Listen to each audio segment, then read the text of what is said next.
Rich mind set, poor mind set. അതല്ലെങ്കിൽ rich people focus ചെയ്യുന്ന എന്തൊക്കെയാണ്, പുവർ പീപ്പിൾസ് ഫോക്കസ് ചെയ്യുന്ന എന്തൊക്കെയാണ് നമുക്ക് നോക്കാം.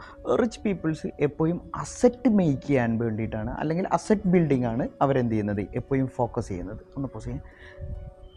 അതല്ലെങ്കിൽ എന്ത് ചെയ്യാണ്, മൾട്ടിപ്പിൾ ഇൻകം ജനറേറ്റ് ചെയ്യുക എന്നുള്ളതാണ് രണ്ടാമതായിട്ട് ഫോക്കസ് ചെയ്യുന്നത്. ഒന്ന് അസറ്റ് മേക്കിംഗ് ആണ്, അല്ലെങ്കിൽ എന്ത് ചെയ്യാണ്, മൾട്ടിപ്പിൾ ഇൻകം എന്ത് ചെയ്യാം, ജനറേറ്റ് ചെയ്യുക എന്നുള്ളതാണ്. അതല്ലെങ്കിൽ എന്ത് ചെയ്യാണ്, ഇൻവെസ്റ്റ് ചെയ്യുക എന്നുള്ളതാണ്. ഏതെങ്കിലും മേഖലകളിൽ, വ്യത്യസ്ത മേഖലകളിലേക്ക് ഇൻവെസ്റ്റ് ചെയ്യുക എന്നുള്ളതാണ് പിന്നീട് നോക്കുന്നത്. ദെൻ എന്ത് ചെയ്യാണ്, മറ്റൊരു പ്രധാനപ്പെട്ട കാര്യം എന്ന് പറയുന്നത് ബിസിനസ് മൈൻഡ് സെറ്റാണ്. ഇതാണ് എന്ത് ചെയ്യുന്നത്, ഒരു റിച്ച് മൈൻഡ് സെറ്റുള്ള അല്ലെങ്കിൽ റിച്ച് പീപ്പിൾ ഫോക്കസ് ചെയ്യുന്ന കാര്യം എന്ന് പറയുന്നത്. ഇനി അതേ സമയം എന്ത് ചെയ്യാണ്, ഒരു പുവർ മൈൻഡ് സെറ്റ് അല്ലെങ്കിൽ പുവർ പീപ്പിൾ ഫോക്കസ് ചെയ്യുന്നത് എന്ന് പറയുന്നത് എന്ത് ചെയ്യാണ്, എപ്പോഴും ഷോ ഓഫുകളാണ് എന്ത് ചെയ്യുന്നത്, അതല്ലെങ്കിൽ സാലറിയെയാണ് ഫോക്കസ് ചെയ്യുന്നത്.